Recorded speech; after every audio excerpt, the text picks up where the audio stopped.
we need to pay? Tying that to the ages, sorry. What's the issue? I want to believe that the CS is taking us for a ride.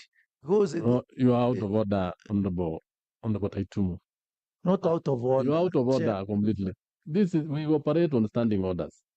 When you raise on a point of order, give us the specific issues you want to raise. The specific issue he is talking about the advisory. And here, according to what was presented, there was the mathematics, there were formulas that were being followed to arrive to that figure. So it was not at the discretion of the SRC to dictate what they should take without a formula.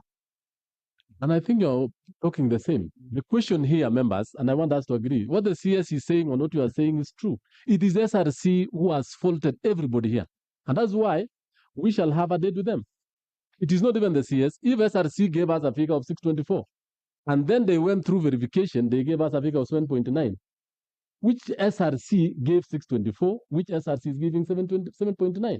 Those are the people we want to bring them before this committee and ask them, why did you waste government resources, taxpayers' resources, on very wrong advice? That is it. It is not even on the CS himself. It is on SRC. And that's why somebody raised a preliminary issue when we were starting, that they should be here. CS, I think that one we have made a case for ourselves. We shall invite SRC here. Yes, proceed. Thank you, Chair. So once we arrived at the agreed figure, now we came to how do we pay it? So we made a proposal of paying it in 3 installments for this reason. This figure has been accepted after the financial year 2025-2026 budget.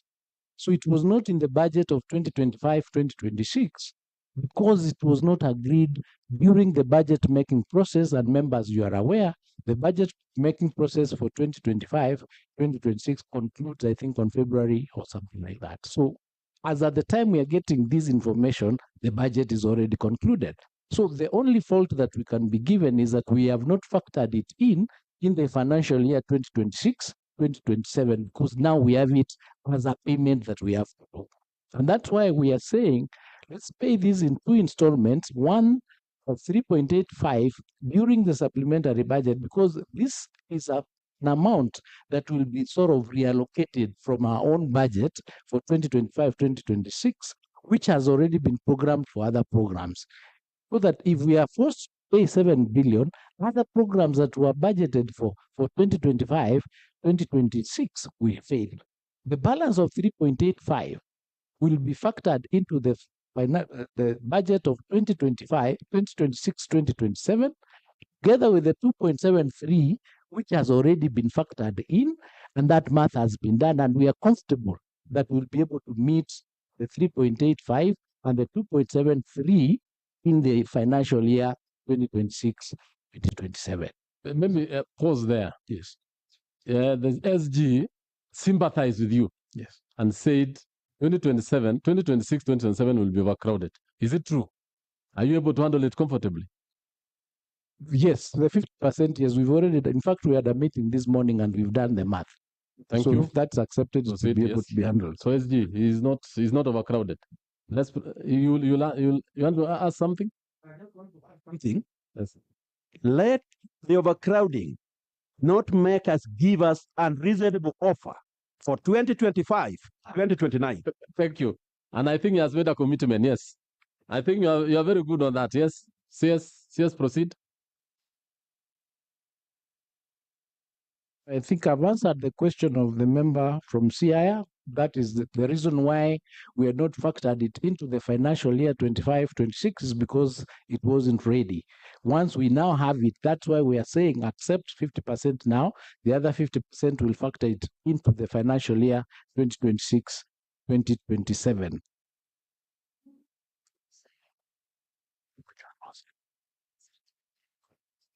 Oh, the question by Honorable Gisairo on the court order.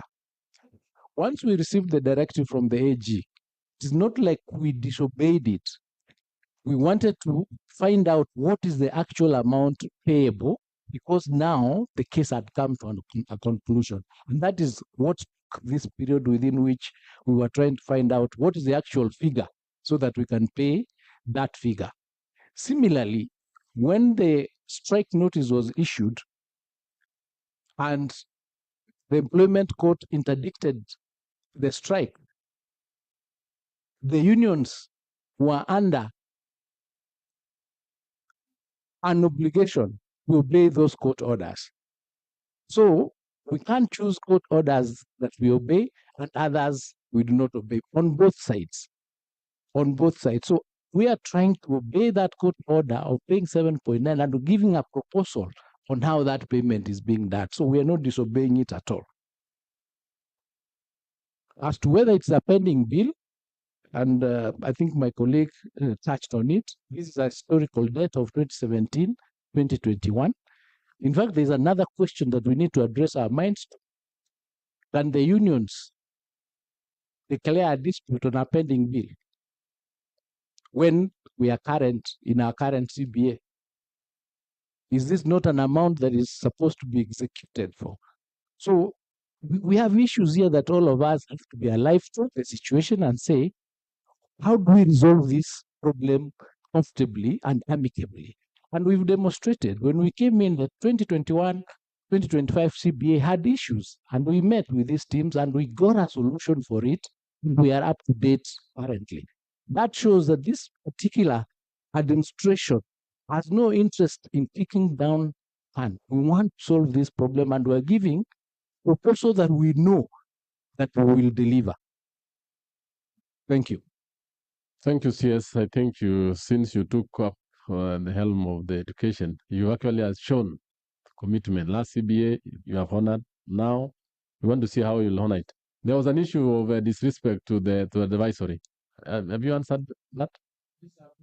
I said we did not disrespect it. Yes. What? You see, if somebody tells you you owe me 20,000 shillings, then I tell you, but out of the 20,000 shillings, I have paid you 18 shillings. I owe you 2 shillings. So we needed to confirm that. That is what caused the delay. We did not say we are not paying. We said the AGR said we pay 7.9. Then SRC says out of the 7.9, you've already paid 7.2. You understand where we got the challenge? And that really tied our hands because they are the constitutionally mandated to guide us with the formulas. So, but once we had the verification exercise together and they came and confirmed now we made an error, the amount due is this, we said that as a ministry, how do we pay it? And we acted immediately. And the unions can confirm that we've not sat, we've not waited, we have not delayed. We have worked together overnight to ensure that this matter is resolved. We can't be faulted for delay. Because when you rely on constitutional offices that are mandated to give you advice, you have to refer to them. It's just like if I said I'm going to pay 7.9 billion before I talk to Treasury. Yes. You understand? It's not possible. I have to refer the matter to Treasury for them to see from the parameters can we pay.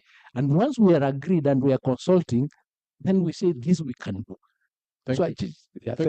You've handled it well. However, we'll discuss other matters. I want the Honorable Kororia to introduce himself.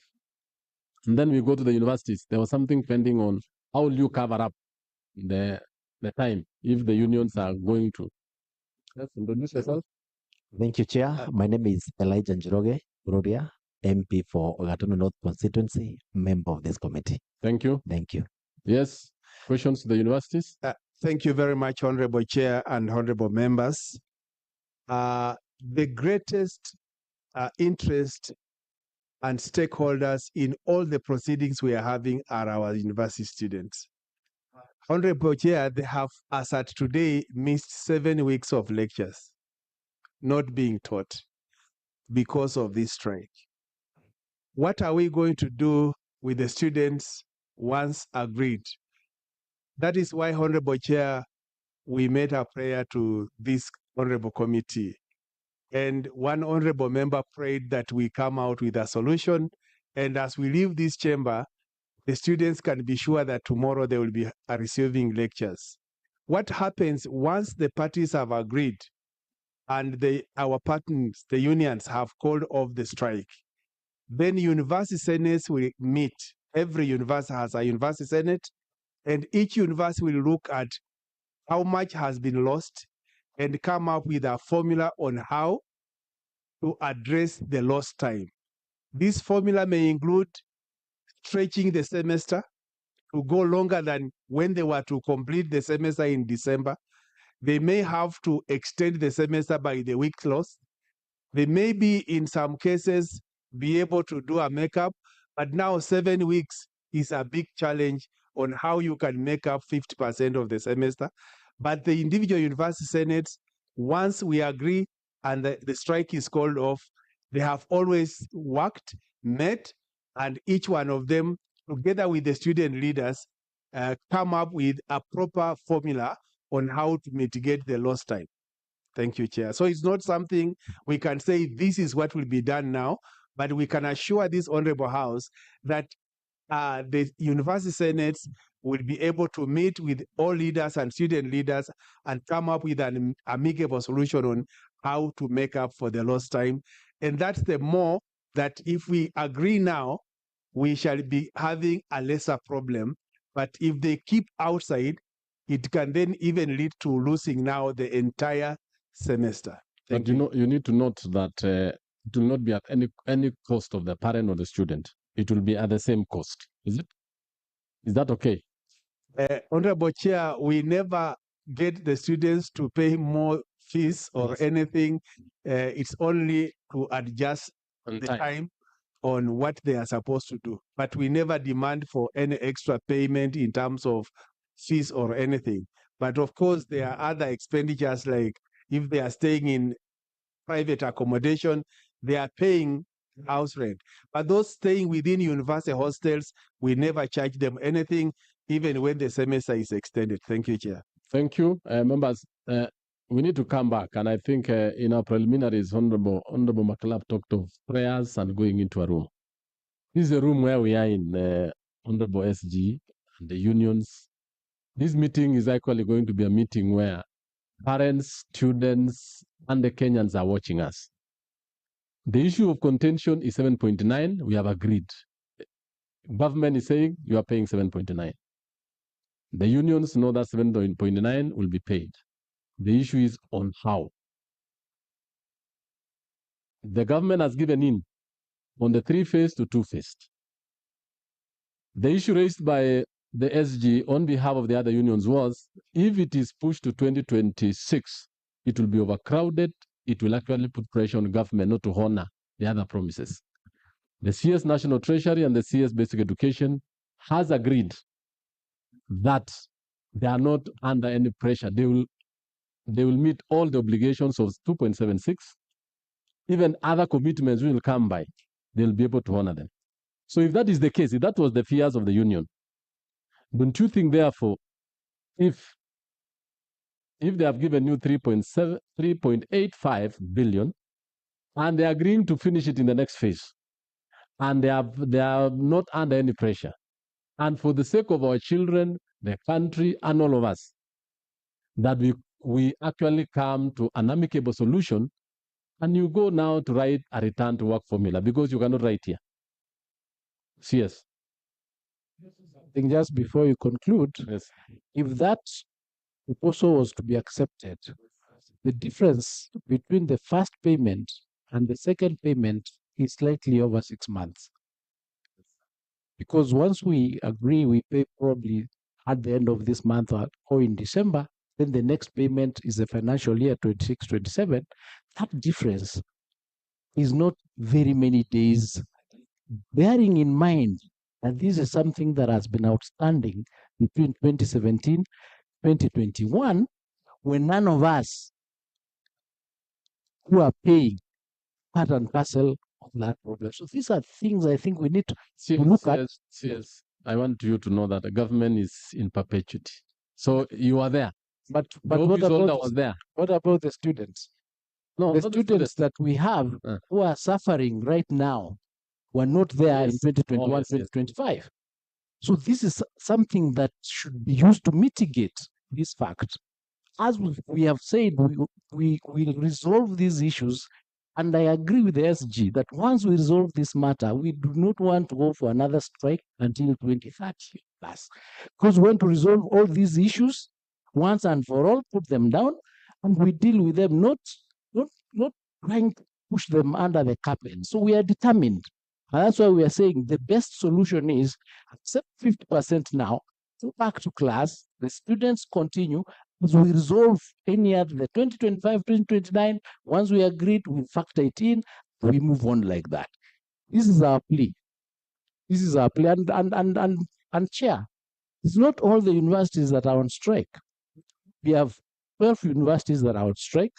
The others are in class. Now we're going to have a discrepancy where some students will complete when they entered at the same time, and others will not, despite the definition of the difference of these universities Yes, I don't want you to squander the goodwill. I want you not to squander the goodwill of which one is on strike. The owner of the